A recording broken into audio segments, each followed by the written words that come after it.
So you reach the point where you feel like a person that you love, for some reason, y'all just not rocking. Like when you try to talk to each other, it's like oil and water. Well, this week on Motivation and Confidence, we're going to explain to you how to become a more effective communicator. Stay tuned.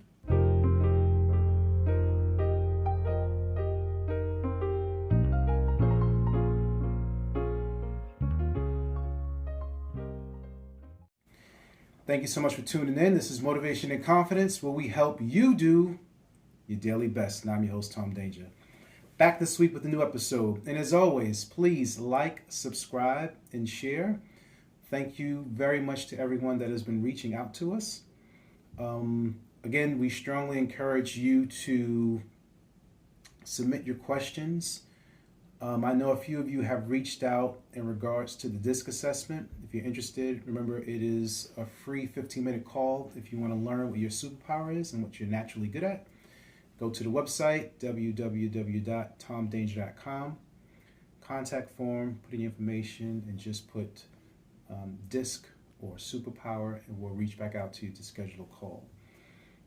We are going to set up a separate program specifically for some of you so that you can do it, so that you can go through some of the material at your own pace. It's not going to be one of these things where it like costs you hundreds of dollars. We're going to make it very reasonable.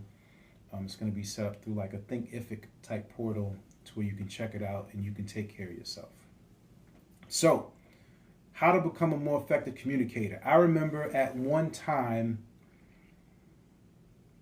man, me and my daughter, we just would not jive. When it came to sitting down and talking, it was like, it would always start out calm, and then all of a sudden it would just escalate, and the two of us would be yelling at each other.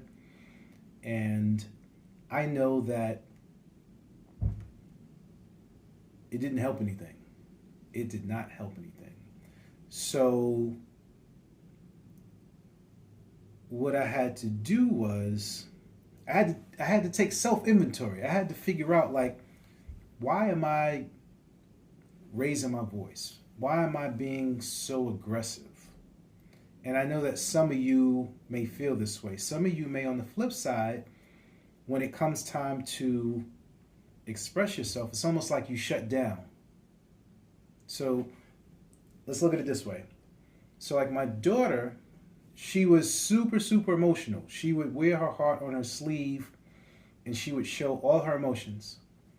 Me, on the other hand, I am like very logical. So I don't really use emotion when having a conversation. I focus on logic over emotion, whereas she's emotion over logic. And when you put the two together, it's almost like two forces that are pushing into each other at the same time, because both of them want to be heard, but in their own way. So it's like the emotional person wants you to hear about all their feelings, what they're going through, the ups and the downs, right? And then on the flip side, you have the logical person that's just looking at it like, well, why do you feel that way? Why can't you do something to change it? And when you phrase questions in the why format a lot of times, like, you ever notice like you naturally feel defensive? Like if a person asks you why, like, why are you even questioning me? You know, so if you don't get anything from this podcast today, I'd like for you to consider, do you need to use the word why when asking questions? Because another way to look at it is, if you're dealing with a person that is super emotional, ask questions that are what and how. You know, what makes you feel that way? How do you think this situation could be better? What made you react that way? How can you change this? Or how can we work together? As opposed to, why do you feel like that?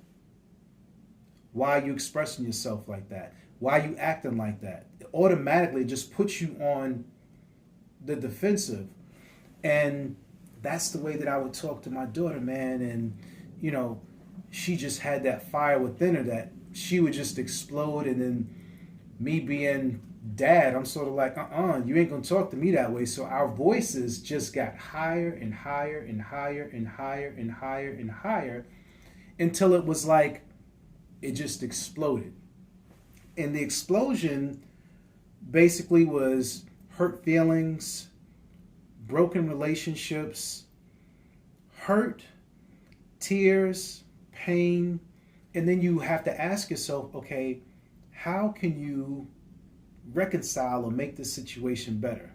Again, you have to learn yourself. You have to figure out, what is my communication style? Like, am I an introvert? Am I an extrovert? Do I wear my emotions on my sleeve, or do I follow logic, right? And once you understand yourself on a deeper level, you sort of have a radar to how other people are communicating with you. Because if it's something that, a way that you communicate, like, you pick it up right away. And if not, you can adjust your delivery based on the person that may be expressing themselves in a highly emotional manner, which is like, let them go. Let the person filter and say what they need to say, as long as it's not demeaning or degrading towards you. Like, don't let somebody sit across from you and call you all kind of names and all that. That's what I'm saying. No. Don't do that.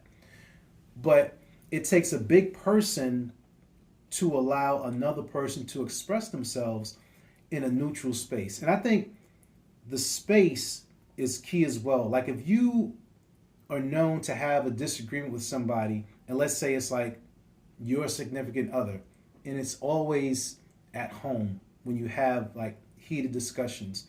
When it comes to having an important discussion, go out to the car. Go outside the house. Don't sit in the house. Don't sit in the environment that has already become sort of like an incubator for that type of behavior. Remove yourself from that environment. Sometimes it's like going to a coffee shop. Like, if you're out in public, if you can control yourself. Some people are so highly emotional that if you bring them out in public, now they're just putting your business all on the street. No, you don't want that. Again, if the two of you can agree that you're going to have a discussion that's open, and that's very key, open. I know that some of you deal with your parents, and sometimes parents, when they get older, they don't be trying to hear nothing. It's sort of like, I've done this my way growing up. I know better. Why are you acting so weak? Why are you acting so emotional? And we have to be mindful that kids didn't grow up the way that we grew up. As parents, you always hear like you want your kids to be better than you. So you can't put the same expectation on your kids as far as when you were growing up. Just because you had to walk 10 miles with no shoes on to school in the snow and get a loaf of bread and work 12 jobs and only sleep 4 hours and, not learn to deal with your emotions, just sustain and survive, that's you. You didn't raise your kids to do the same things that you do. So you have to be mindful that this generation can be a little bit more sensitive. They are actually more in tune with their feelings. We're not raising soldiers. We're not, raising people to be emotionalists. We want them to be in tune with their feelings. So it's important for you to hear them out as well as hear your own feelings out. We have a very bad habit of getting through the day. And getting through the day is, do what you got to do so that you can survive. Do what you got to do so that you're distracted from whatever is going on. And when you have that continual distraction and you don't recognize your emotions and your feelings, now you don't know how to feel or how you express yourself once those emotions come up.